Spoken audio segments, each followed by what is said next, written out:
हमारे महाराज जी कहते थे, जिस जीव का साधन बनता हो वो कहीं भी रहकर साधन करे, उसको कोई समस्या नहीं। साधन जिसका ठीक से बने, कहीं भी रहकर साधन करे। पर जो जीव सर्व साधन शून्य हो, लगे कि हम किसी साधन के योग्य नहीं हैं, और श्री जी की अपार कृपा करुणा चाहता हो, वो सर्व साधन शून्य ब्रजभूमि का आश्रय ले ले, यहाँ रजनानी का आश्रय, यहाँ आके पड़ जाए, बस इतने में ही सब कुछ हो जाएगा।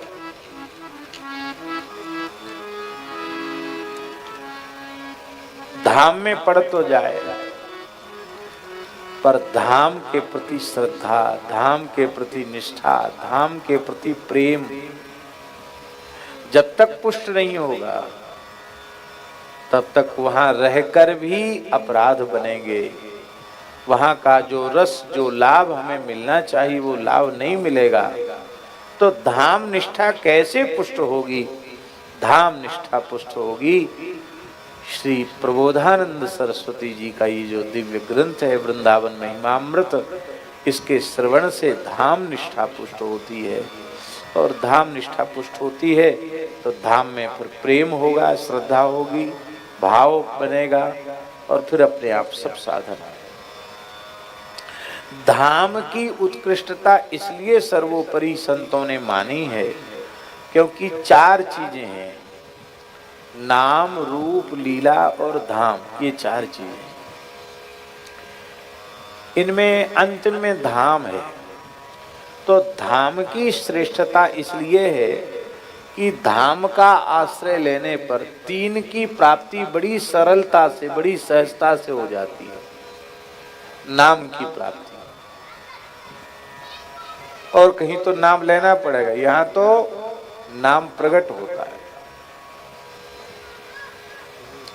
एक दोहा सुना होगा आपने, गोस्वामी तुलसीदास जी का दोहा है।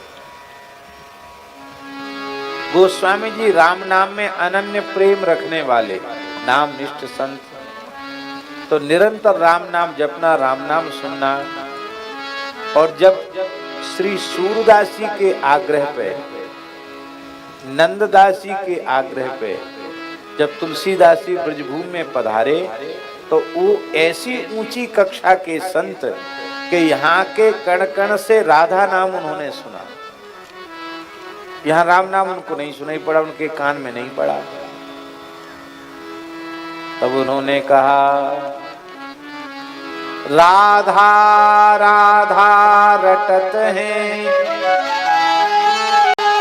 राधा राधा रटत हैं, आक ढाक अरु कैर, आक ढाक कैर सब राधा राधा रटत हैं, आक ढाक अरु कैर, तुलसिया ब्रज भूमि में कहा राम सो गए। हमारे राम जी का नाम क्यों नहीं सुनी पड़ती? यहाँ तो स्टेशन पर प्रति राधे राधे शुरू हो जाएगा। ब्रजवासी आपस में तो राम राम करते हैं, और बाहर वाले से राम राम नहीं करते। बाहर राधे से हम राधे राधे, आपस में तो राम राम करेंगे।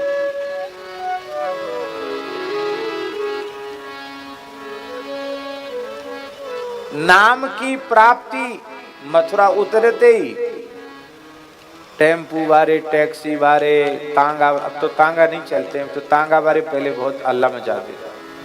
वृंदावन वृंदावन वृंदावन, गोवर्धन गोवर्धन गोवर्धन, बरसाना बरसाना, नंदगाम नंदगाम। अब वृंदावन का नाम ले, बरसाने का नाम ले, गोवर्धन का नाम ले, तो साक्षात ठाकुर जी का ही तो नाम है। तो नाम वहीं से शुरू हो गया। रूप, रूप भी सुलभ है।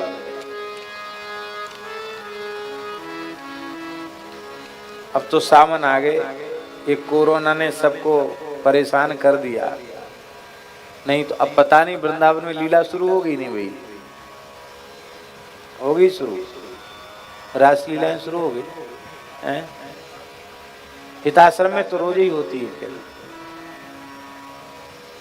हैं श्री राम जी। तो अब तो कोरोना के कारण सब जगह प्रतिबंध चल रहा, नहीं तो खूब सावन में कितनी लीलाएं होती, रूप सुलभ, लीला सुलभ। तो धाम का आश्रय लेने पर नाम भी सुलभ हो जाता है, रूप भी सुलभ हो जाता है और लीला भी सुलभ हो जाती है। तो तीनों की प्राप्ति का प्रयास नहीं करना पड़ता, धाम में रहने से तीनों की प्राप्ति सहज हो जाती है। और धाम तो है ही। हमारे श्री जुगल शरण जी हैं, इनकी पूज्या जन्मदात्री माता चित्रकूट वास किया और वृंदावन आई। तो यहाँ वृंदावन आने के बाद ऐसा उनका मन रम गया, बोले अब हम वृंदावन से जाएंगे ही नहीं, किसी कीमत पर नहीं जाएंगे। हमने सहजे ही कहा था माता जी से, तो माता जी यहीं रह जाओ। वो रह गई, माता जी विराजी हैं कुर्सी पर।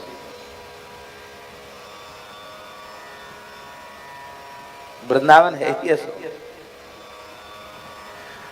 अरे और तो और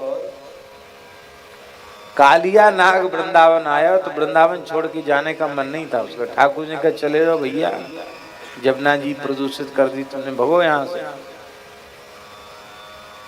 तो काली नाग बोलो कि हमने ब्रजमंडल का दर्शन नहीं किया, ब्रज का दर्शन करा दो। भगवान ने सोची चलो या की इच्छा तो पूरी कर दें।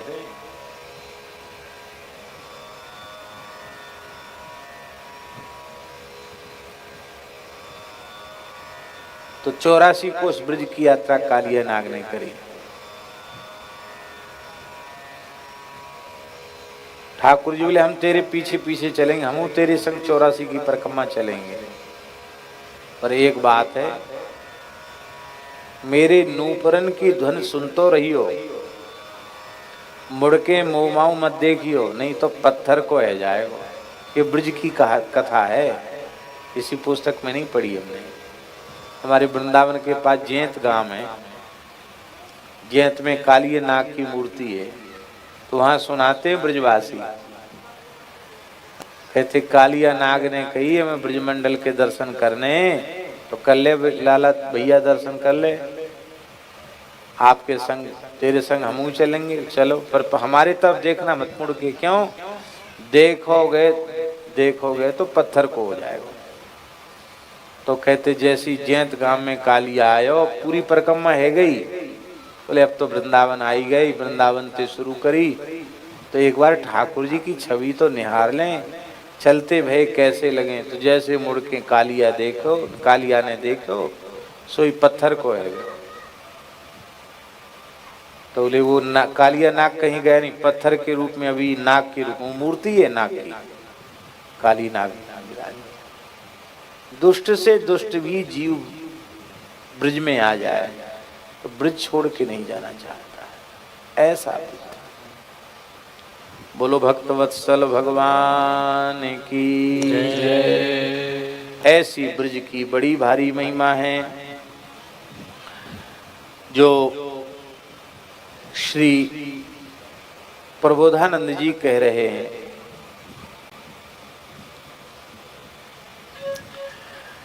कि बहुत से लोग 4 पुरुषार्थ मानते हैं, और बहुत 4 पुरुषार्थ मानने वाले तो बहुत हैं। हम लोग संकल्प करते हैं तो क्या कहते हैं? पुरुषार्थ चतुष्टय सिद्ध्यर्थम। पुरुषार्थ चतुष्टय माने धर्म अर्थ काम और मोक्ष, ये पुरुषार्थ चतुष्टय। पर कुछ महानुभाव, रसिक प्रेमी महानुभाव, वो 4 पुरुषार्थ नहीं 5 पुरुषार्थ मानते हैं। अब इस संबंध में भी हम निवेदन कर दें, ये पंचम पुरुषार्थ भगवत प्रेम है, ये बात केवल ब्रज के वृंदावन के रसिक संत ही मानते हैं। बाकी आप और कहीं चले जाओ, काशी चले जाओ, प्रयाग चले जाओ, बड़े पंडितों के पास चले जाओ, वो हंसी और उड़ाते हैं। पर ब्रज के संतों ने 4 पुरुषार्थ नहीं 5 पुरुषार्थ माने। श्री चैतन्य महाप्रभु कहते हैं प्रेमा पुमर्थो महान। श्री महाप्रभु जी का, चैतन्य महाप्रभु जी का वचन है, प्रेमः पुमर्थो महान, महान पुमर्थो प्रेमः। महान पुमर्थ प्रेम ही है। माने चारों पुरुषार्थ जो हैं वो तो हैं, पर उन चारों से बढ़कर महान पुरुषार्थ प्रेम है। ये श्री चैतन्य महाप्रभु जी का मत है। प्रेमः पुमर्थो महान, पंचम पुरुषार्थ प्रेम। क्यों? इसलिए प्रेम पंचम पुरुषार्थ है क्योंकि इन चारों पुरुषार्थों में सबसे उत्कृष्ट मोक्ष है। और जो मोक्ष प्राप्त कर चुके हैं, मुक्त हो चुके हैं, वो भी जब प्रेम की महिमा समझते हैं तो अपने को धिक्कारते हैं। हम मुक्त तो हो गए पर प्रेम प्राप्त नहीं भया तो हमें शरीर धारण करने का क्या लाभ मिला। तो वे जो मुक्त हो चुके हैं वे भी अपने संकल्प से दूसरा शरीर ग्रहण करते हैं। किस लिए? प्रेम की प्राप्ति के लिए। और एक शरीर, 2 शरीर नहीं, सैकड़ों शरीर लेकर भी प्रेम की प्राप्ति हो जाए तो अपना जीवन सफल समझते हैं। कोई भक्त मोक्ष के लिए लालायित नहीं देखा जाता है, पर मुक्तात्मा भी प्रेम प्राप्ति के लिए लालायित देखे जाते हैं। इसलिए प्रेम पंचम पुरुषार्थ है। तो प्रबोधानंद जी कहते हैं कुछ लोग 4 पुरुषार्थ मानते हैं, कुछ लोग 5 पुरुषार्थ मानते हैं, और उन पुरुषार्थों की सिद्धि के लिए साधन भी करते हैं, अनेक प्रकार के यत्न भी करते हैं। खोजते हैं कि 5 पुरुषार्थों में कोई पुरुषार्थ हमें मिल जाए, नहीं मिलता उनका।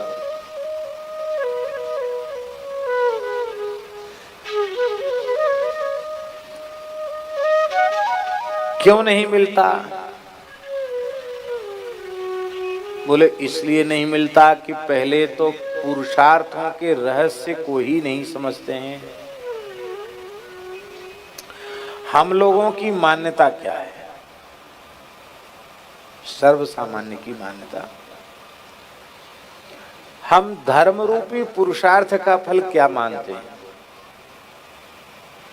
धर्म रूपी पुरुषार्थ का फल अर्थ मानते हैं। अर्थ प्राप्ति के लिए ही धर्मानुष्ठान करते हैं, धर्म का आश्रय लेते हैं। धर्म रूपी पुरुषार्थ का फल है अर्थ। चलो मान लिया, धर्म के बाद अर्थ है भी, धर्म अर्थ। चलो, अर्थ रूपी पुरुषार्थ का फल क्या है? धर्म का फल अर्थ और अर्थ का फल काम। काम माने इच्छाओं की पूर्ति, कामनाओं की पूर्ति, ये काम पुरुषार्थ है। चलो ठीक है, मान लिया। धर्म का फल अर्थ, अर्थ का फल काम। अब हम पूछते हैं क्या काम का फल मोक्ष है? तो काम का फल तो मोक्ष है नहीं। हमारी कामनाएं अवशिष्ट रह गई थी तो उन कामनाओं की पूर्ति के लिए हमें वर्तमान जन्म मिला है। और फिर कामनाएं कोई न कोई एक कामना बाकी रह जाएगी तो फिर जन्म लेना पड़ेगा। कामनाएं ही हमको पुनर्जन्म के चक्र में धकेलती है। कामना ना होती तो जन्म ही ना होता। कुछ करना चाहते थे, जन्म हो गया।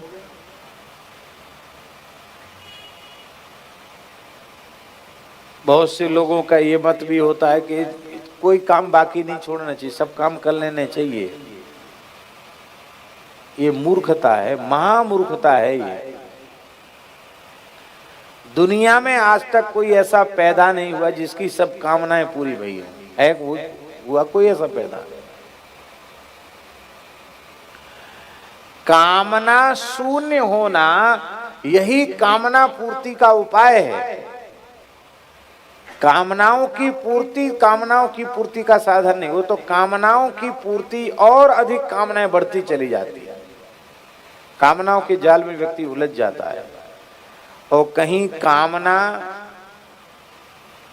वैषयिक कामना हो गई तो तब तो काम क्रोध मद लोभ सब नाथ नरक के पंथ, इन परिहरि रघुवीर ही भजहु भजहि जेहि संत।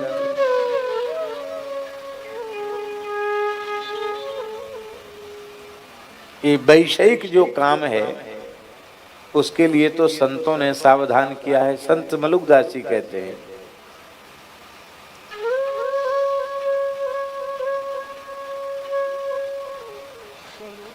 वहां न कोई पहुंचा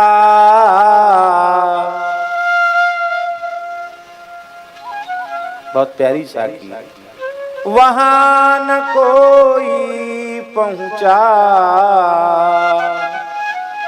जहां बसत है राम, वहां न कोई पहुंचा जहां बसत है राम, महाविकट वह पंथ है पेड़ा मारे काम। क्यों नहीं पहुंचा वहां? पंथ बड़ा विकट है, वहां काम पेड़ा मार देता माने पथ भ्रष्ट कर देता है काम। और एक विशेष बात, यदि काम को विषय से जोड़ दिया तो बातें चाहे जितनी लंबी चौड़ी कर लो, राम जी से मिलना नहीं होगा, भगवान से मिलना नहीं होगा। और काम और कृष्ण इनकी राशि एक ही है। काम की राशि कृष्ण की राशि एक ही है। कृष्ण में भी का है और काम में भी का है। काम को कृष्ण से जोड़ दो तो कामाद गोप्या, गोपियों ने अपने काम को कृष्ण से जोड़ दिया, वो काम ही प्रेम बन गया। आगे की साखी में करें मलुकदास जी, काम मिलावे राम सो, यदि राम जी से काम को जोड़ दिया तो काम मिलावे राम सो, जो यह राखे जीत दास मलूका यूं कहे, जो तेरे मन आवे परती। तेरे विश्वास हो तो करके देख ले, अपने कामना को राम जी से जोड़ दे तो राम जी मिल जाएंगे। भगवत प्राप्ति की कामना के अतिरिक्त संपूर्ण कामनाओं का त्याग करो तो मोक्ष तो मिला नहीं। तब चार पुरुषार्थ हैं क्या? बोले धर्म का फल अर्थ नहीं है, धर्म का फल है मोक्ष। धर्मस्य यापवर्गस्य नार्थोर्थायोपकल्पते, धर्म का फल है संसार चक्र से छूटना। तो अर्थ किस लिए है? बोले अर्थ धर्म के लिए है। आपके पास धन है तो आप अच्छे कार्यों में उसका उपयोग करें, गौ सेवा में, दीन दुखियों की सेवा में, संतों की सेवा में, ब्रजवासियों की सेवा में, लता पता कुंड सरोवर आदि की सेवा में। अब देखो धनाढ्य तो दुनिया में कितने पड़े हैं, कोई गिनती है? पर एक वैष्णव हैं, प्रेमी हैं, अपने ही हैं, इसलिए उनका नाम नहीं ले रहे हैं हम। महापुरुषों की, संतों की प्रेरणा से यमुना जी की सेवा में लगे हैं, यमुना मिशन के रूप में। लाखों वृक्ष लगाएं, लाखों वृक्ष। जहां गंदगी के मारे, बदबू के मारे जहां खड़ा होना मुश्किल था, वहां आज ऐसा विशाखा वन, ललिता वन और अष्ट सखाओं के भी अलग अलग उपवन हैं। नंद नंद नंद उप है क्या, कौन कौन, सूरदास जी का, नंददास जी का, चतुर्भुज दास जी का, कुम, इनके भी सबके उपवन है। बड़ी प्यारी यमुना जी के पुलिन का श्रृंगार हो गया है। धन तो कितने लोगों के पास है। आज चंद्र सरोवर में भी जो हरियाली दिख रही है, यमुना मिशन ने बहुत कार्य यहाँ किया है और निरंतर समर्पित भाव से यहाँ का कार्य कर रहा है। यहाँ का नहीं, ब्रज में अनेक स्थलों के कार्य वो कर रहे हैं। हमारा सबसे अधिक मन प्रसन्न इसीलिए होता है उनके ऊपर कि भाई ये ब्रज की बहुत बड़ी सेवा है। यहाँ वृक्ष लगाना, लता पता लगाना, यहाँ की भूमि का श्रृंगार है। जमुना जी को चूनर तो बहुत लोग उड़ाते हैं, पर थोड़ी देर का चुनरी मनोरथ होता है, पर ये दोनों तटों पर वृक्ष लगा देना, ये तो सच्चा चुनरी मनोरथ है यमुना जी का। हरी चुनरी यमुना जी को उड़ा दी, ये ब्रजभूमि का श्रृंगार है। तो आपके पास धन है तो बहुत अच्छे कार्यों में आप उसका उपयोग करो, विवेक पूर्वक धन का उपयोग करो, धर्म के निमित्त अर्थ का उपयोग करो, धन का उपयोग करो। काम का स्वरूप क्या है, तो कहते कामस्य नेन्द्रिय प्रीति, इंद्रियों को तृप्त करना काम का स्वरूप नहीं है। तब क्या है, बोले जीवन निर्वाह, जितने में अपने जीवन की गुजर बसर हो जाए उतना अपने जीवन में कामनाओं को रखो। बहुत ज्यादा कामनाओं के जाल में मत उलझो। एक ब्रजवासी बालक दिल्ली में, नोएडा में नौकरी छोड़ के चला आया, तो उसके घर के लोगों ने कहा कि महाराज जी आपके प्रति बड़ी श्रद्धा रखे, आप समझा दो कि तो नौकरी पे चला जाए। नौकरी छोड़ के चला आया। तो हमने कहा देखो तुम्हारे घर के लोग चिंतित हैं और नौकरी आजकल ब्राह्मणों को वैसी मुश्किल है, दुर्लभ है। ब्रजवासी बालक हो, ब्राह्मण हो, नौकरी मिल गई तो चले जाओ। यहीं गिरिराज जी की बात बता रहे हैं हम। तो वो क्या बोला, बोला बाबा अब आप ही बताओ। बोले सुअर तो दूध पी रहे हैं गिरिराज बाबा के यहाँ। इतने एक दूध चढ़े जतीपुरा में कि सुअर दूध पी पी के मोटे है रहे। बोले कुत्ता गधा घोड़ान को तो पेट भर रहे हो, सुअरन को तो पेट भर रहे हो हमारो गिरिराज बाबा, और हम ब्रजवासी ब्राह्मण हमें का भूखो मार देगो। मार दे तो मार दे बाबा, हम तो ना जा रहे क्यों। हमें इतनी अच्छी बात लगी उसकी, मैंने कि भैया बहुत अच्छी बात है, इसको कुछ मत कहो, यहीं कोई धंधा करे तो करो, नहीं तो यही गिरिराज बाबा के सारे पड़ा रहना।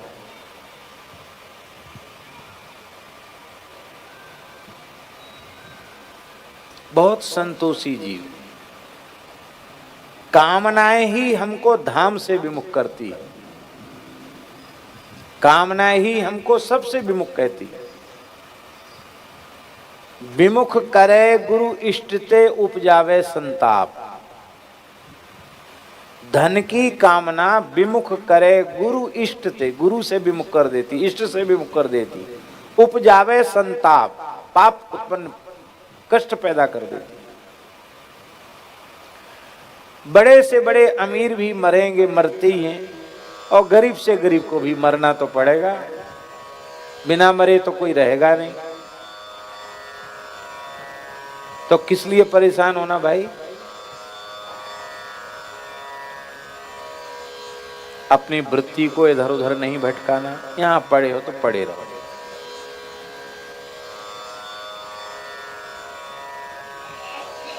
अरे गिरिराज बास में पाऊं,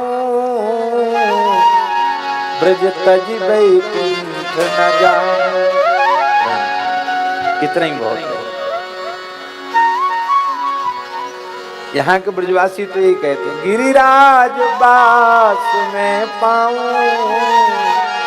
ब्रज तज बैकुंठ न जाऊं। ब्रज छोड़ करके बैकुंठ नहीं जाना। कामनाएं ही हमको भटका देती हैं बाहर।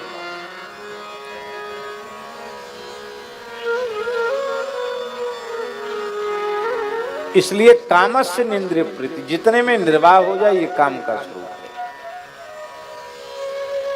तो जीवित रहने का फल क्या है? बोले जीवस्य तत्व जिज्ञासा नार्थो यश्चेह कर्म भी। मनुष्य जीवन का फल है, इसी जीवन के रहते भये भगवत दर्शन की व्याकुलता उत्पन्न हो जाए, भगवत प्राप्ति की चाह जग जाए, ये मानव जन्म का फल है। और इस भगवत दर्शन की व्याकुलता को ही प्रेम कहते हैं, और यह प्रेम ही पंचम पुरुषार्थ है। अब ये पंचम पुरुषार्थ मिलता किसको है? जो चारों पुरुषार्थों को तृण के समान उपेक्षा कर दे, त्याग दे। अर्थ न धर्म न काम रुचि, भरत जी के समान। अर्थ न धर्म न काम रुचि, गति न चाहो निर्वाण, जन्म जन्म रति राम पद, यह वरदान न। भगवान के चरणों में प्रेम हो जाए। इस प्रेम की प्राप्ति का उपाय बता रहे हैं श्री प्रबोधानंद जी। पंचार्थान प्रेम भक्त्यंतान विचिन्वन्ति बुधा मुधा, कृतार्थाः किल तिष्ठन्ति वृंदारण्य तृणाश्रिताः। कहते पंडित गण इन पंचम पुरुषार्थ पर्यंत पुरुषार्थों का अन्वेषण खोज रहे हैं। मुधा, मुधा माने व्यकार में खोजना, व्यर्थ को में खोज रहे हैं। इनको चाहिए कि ये खोजना बंद कर दें। तब क्या करें? बोले वृंदावन में आ जाएं, और वृंदावन के एक तृण का भी आश्रय हृदय से ले लेंगे तो पांचों पुरुषार्थों में जो चाहेंगे सो मिल जाएगा। वृंदावन का एक तृण भी धर्म अर्थ ऐसे धाम का आश्रय लेना चाहिए।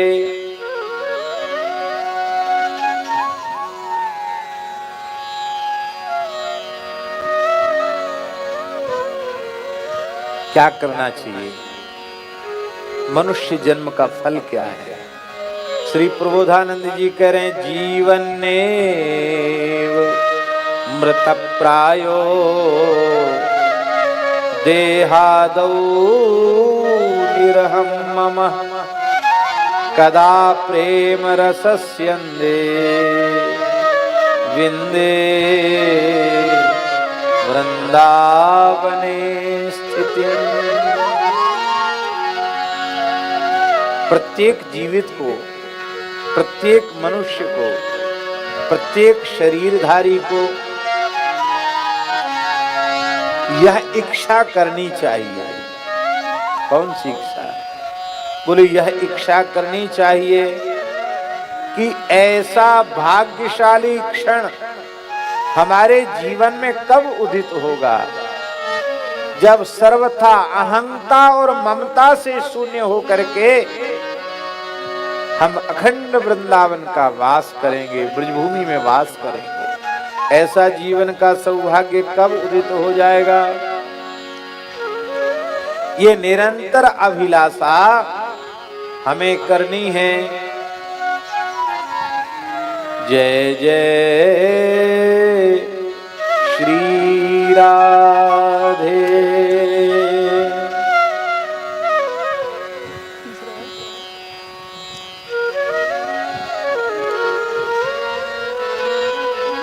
क्या विलासा करनी है? हुए हैं वे दिन कवे जबे श्री राधा रानी हुए हैं वे दिन कवे, जबे श्री राधा रानी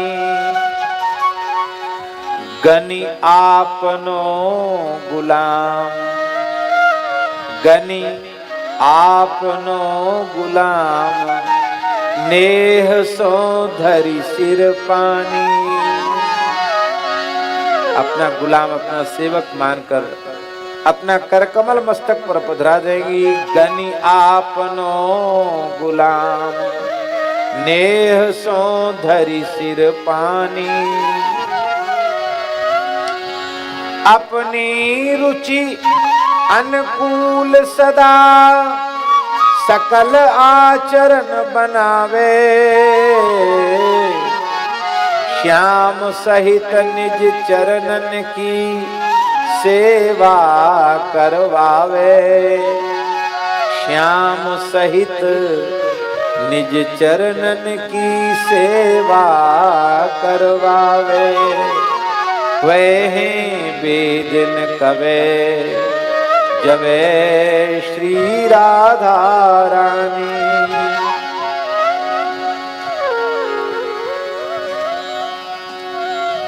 श्री वृंदावन बसो निरंतर, यही चित्त अभिलाषा है। जुगल माधुरी पान करो नित, छिन छिन यही हुलासा है।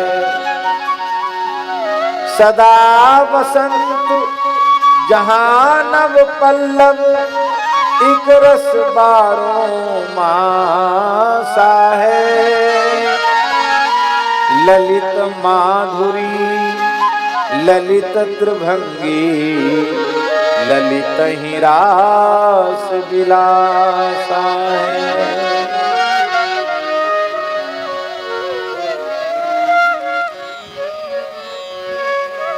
रसखान जी का तो बहुत प्रसिद्ध है। मानुष हो तो वही रस खान, बसो ब्रज गोकुल गाँव के द्वार। मानुष हो तो वही रस खान, बसो ब्रज गोकुल गाँव के द्वार। जो पशु हो तो कहा बस मेरो, चरो नित नंद की धेनु बधारन। जो पशु हो तो कहा बस मेरो, चरो निज नंद की धेनु बधारन। पाहन हो तो वही गिरी को, जो धर्यो पैर छत्र पुरंदर कारण। पाहन हो तो वही गिरी को, जो धर्यो पैर छत्र पुरंदर। जो खग हो तो बसेरो करो, मिल कालिंदी फूल कदम की दारन। जो खग हो तो बसेरो करो, मिल कालिंदी फूल कदम की दारन। मानुष हो तो वही रस खान, बसो ब्रज गोकुल गाँव के द्वार। मानुष हो तो वही रस खान, बसो गोकुल गाँव के द्वार।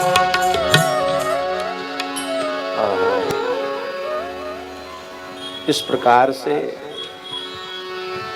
धाम की यह अभिलाषा हमारे मन में, हमारे चित्त में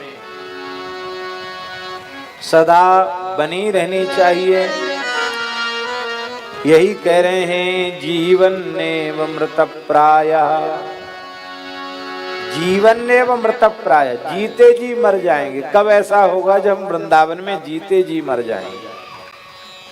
जीते जी मरना क्या है, ये और समझ लो।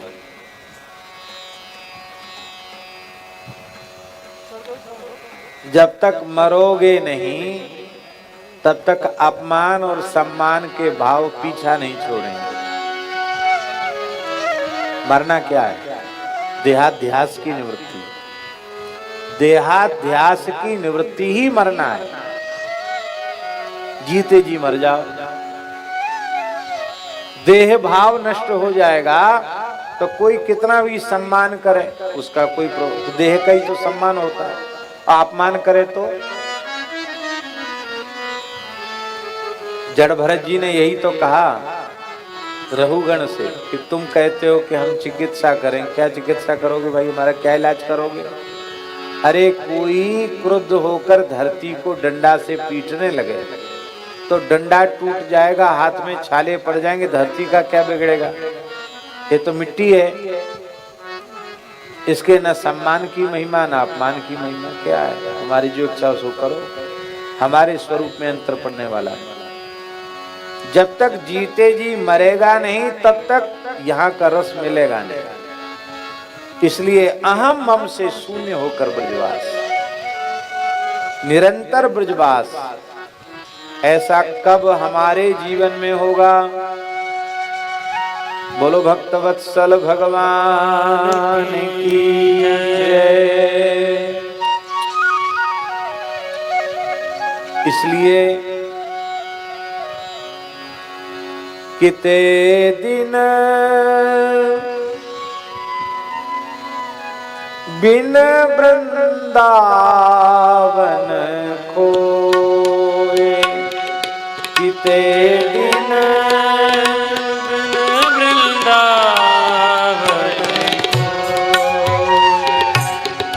किते दिन बिन वृंदावन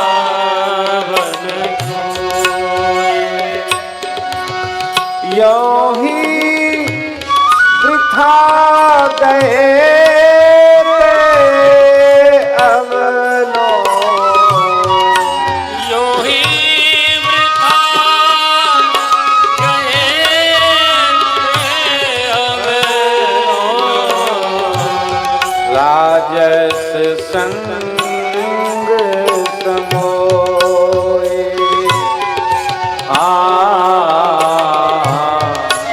राजस संग समोए, किते दिन बिन वृंदावन खोए, किते दिन बिन वृंदावन खोए। छाड़ी पुलिन फूलन की सैया, सूल शरण सिर सोए।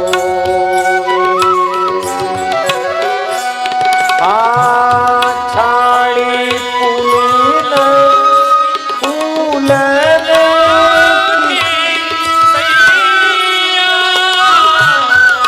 सूर सरनी सिर सोए। भीजे रसिक अनन्य नदी के, भीजे रसिक अनन्य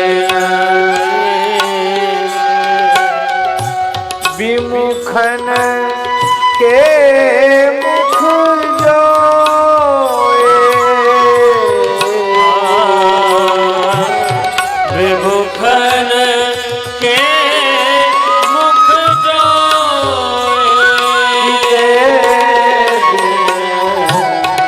बिन वृंदावन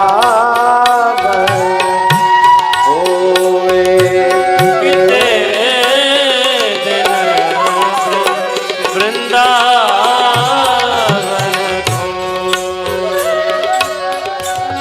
हरि बिहार की और रहे नहीं, हरि बिहार की और रहे। अति अभागी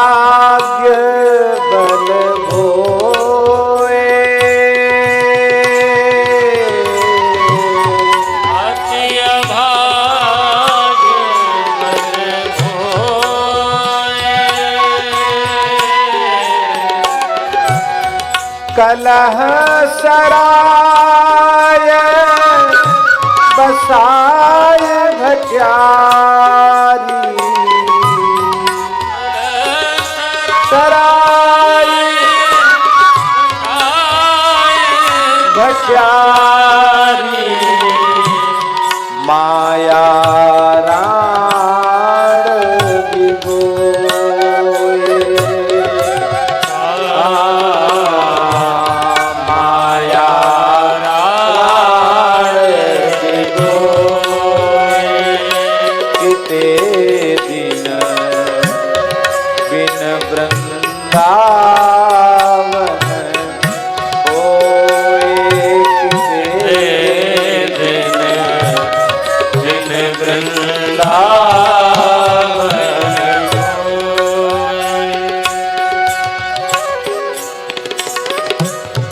एक रस यहाँ के सुख तज के एक रस यहाँ के सुख तज के कबो हंसे कबो रोए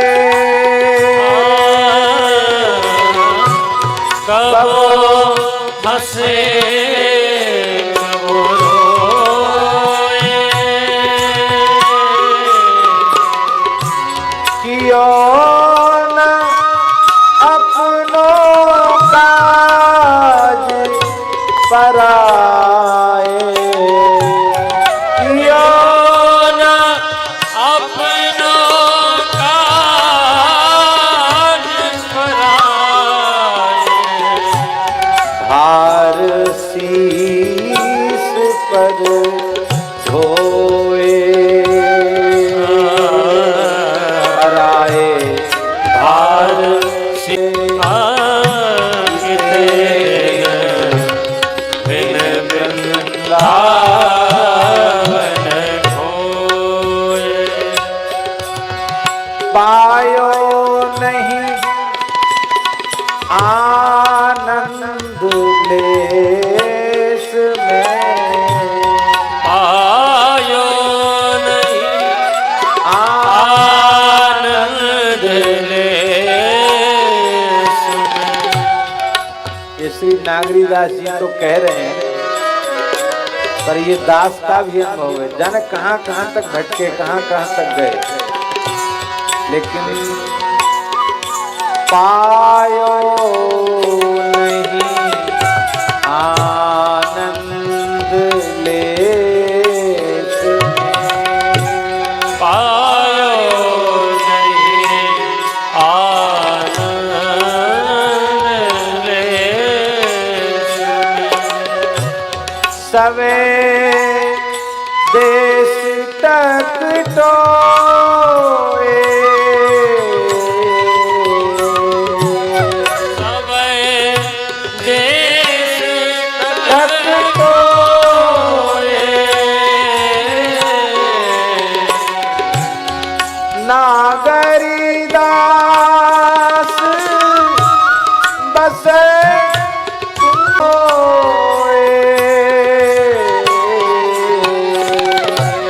सब विधि सब सुख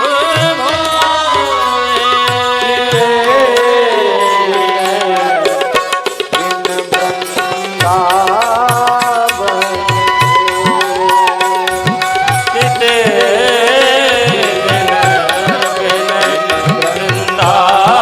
वृंदावन खोए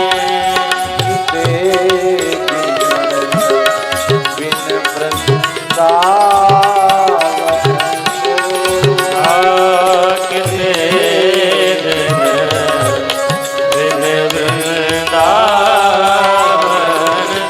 बिन वृंदावन बिन वृंदावन।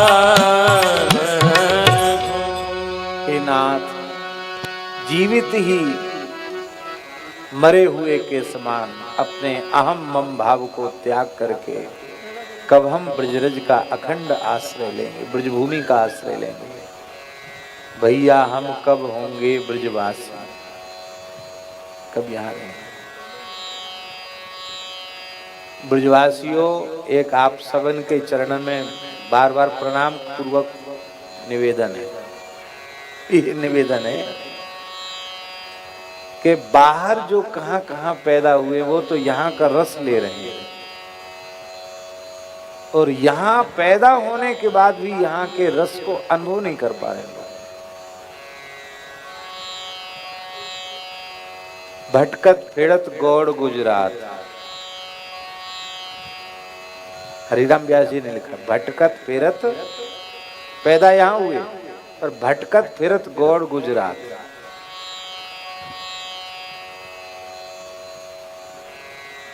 आपको सुनकर आश्चर्य होगा, मध्य प्रदेश की बात है। एक सरकारी विद्यालय के प्रधानाचार्य ब्रजवासी थे।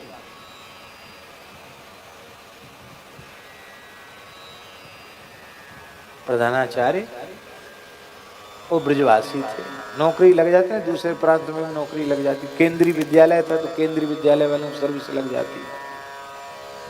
तो एक ब्राह्मण देवता को, पंडित जी को जब ये पता चला कि ये तो जन्म से ब्रजवासी है और वृंदावन के आसपास के किसी गांव का जन्म होगा, ब्राह्मण है और ब्रजवासी है, तो उन्होंने बड़ा उनका आदर किया, प्रणाम किया। अरे बोले भाई पंडित जी आप तो बड़े भाग्यशाली हैं, हम तो कभी कभी साल में 1-2 बार वृंदावन जाते हैं, दर्शन करते तो बड़ा सुख मिलता, कभी गिरिराज जी की परिक्रमा करते हैं। आप तो यहाँ पैदा हुए, पढ़े लिखे, गिरिराज जी की कितनी परिक्रमा करी होगी, कितनी जमुना जी में गोता लगाया होगा, कितना दर्शन बिहारी जी का वृंदावन में किया होगा। इतना सुनते ही उसने इतना आग उगलना शुरू कर, बोले क्या है, क्या रखा है, क्या रखा है। मैं वहाँ पैदा हुआ लेकिन मैं कभी नहीं जाता वहाँ ये है वो। इतनी बुराई ब्रज की करने लग गए जिसका कोई ठिकाना नहीं। अब वो जो थे जिन्होंने भाव से प्रणाम किया, उन्होंने महाराज जी को सुना, बोले हमें इतनी गुस्सा आई कि जिसके हमने चरण छुआ पे जूता लगावे, हम तो ब्रजवासी मान के चरण छू रहे हैं, वो ब्रज की निंदा करना शुरू कर दी।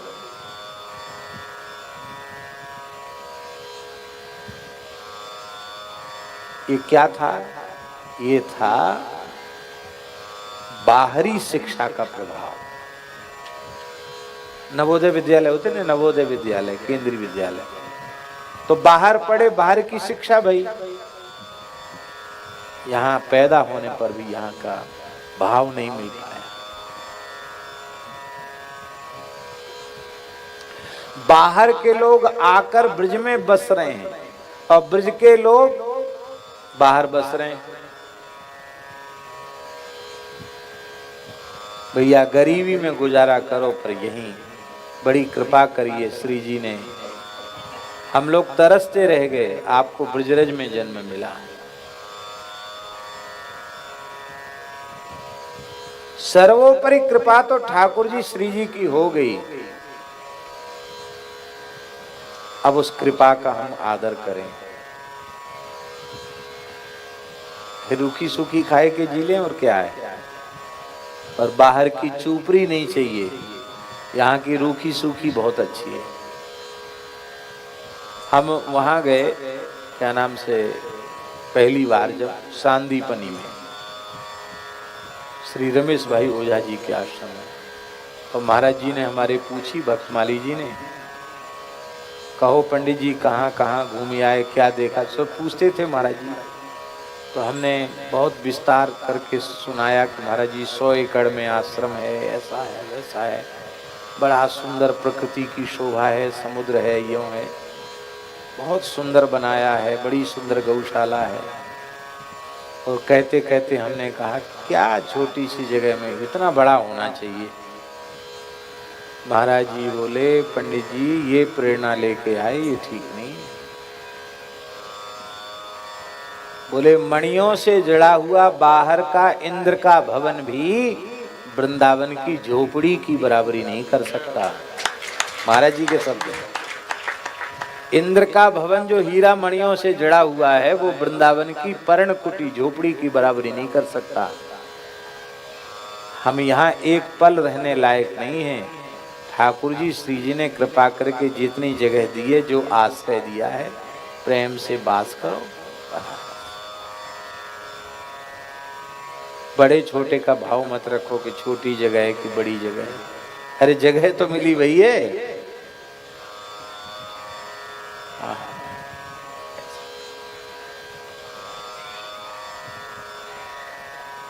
तो बड़ी जगह तमाम, कितनी बड़ी जगह, यहाँ बड़ी जगह होती चाहिए, अपनी जगह तो है। जड़खोर में कितनी बड़ी जगह होती चली जा रही है, बढ़ते बढ़ते बढ़ते बढ़ ही रही है, घट कहाँ से रही है। तो इसलिए संतोष पूर्वक ब्रजवास। श्री वृंदावन बिहारी जय।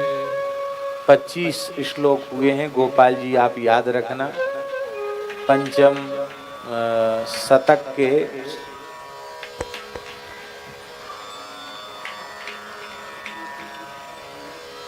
25 श्लोक हुए हैं। अब अगली बार जब भी ठाकुर जी चाहेंगे, जो भी प्रकरण आएगा, तो इसके आगे की चर्चा अगली वर्ष करेंगे। इन्हीं शब्दों के साथ भगवान के चरणों में प्रणाम। कुछ आज हम जड़खोर में जो दैनिक सत्संग करते थे, हम नहीं कर सके। कुछ स्वास्थ्य की अनुकूलता नहीं थी। आज जो नित्य पूजन में बैठते हैं वो भी बड़ी कठिनाई से बैठे, और उसके बाद बिल्कुल स्थिति नहीं थी कहीं भी जाने की। मन कर रहा था कि ऊपर चले जाएं, फिर मैंने कहा ऊपर गए तो ऊपर ही चले जाएंगे। फिर तो ये भी नहीं गए, वहाँ से उठे, पूजन से सीधे आके गाड़ी में बैठ गए। सब लोग कहने लगे कुछ लिया नहीं, बैठ गए, अब वहीं चलेंगे। जाके सीधे मंच पर बैठना है। क्यों? क्योंकि ये जितने लोग बैठे हैं यही श्रोता नहीं हैं। हम लोगों को तो यही दिखाई पड़ते हैं। यहाँ के लता पता वृक्ष न जाने कितने नित्य सिद्ध रसिक वृंदावन महिमामृत की चर्चा बैठकर सुन रहे हैं। श्री महाप्रभु वल्लभाचार्य जी सुन रहे हैं, श्री गोसाई विठलनाथ जी सुन रहे हैं, श्री गोकुलनाथ जी सुन रहे हैं, सूरदास जी सुन रहे हैं, अनंत रसिक जन सब बैठ करके सुन रहे हैं। हम लोगों को दिखता नहीं है, ये सब सुन रहे हैं। तो इनकी सेवा वो उसमें प्राथमिकता है। और शरीर तो शरीर है, शरीर तो यहाँ किसी का अमर होके आया नहीं, सब शरीर नष्ट होने, सब जाने हैं। इन्हीं शब्दों के साथ भगवान के चरणों में प्रणाम। और कल भंडारा कितने बजे से?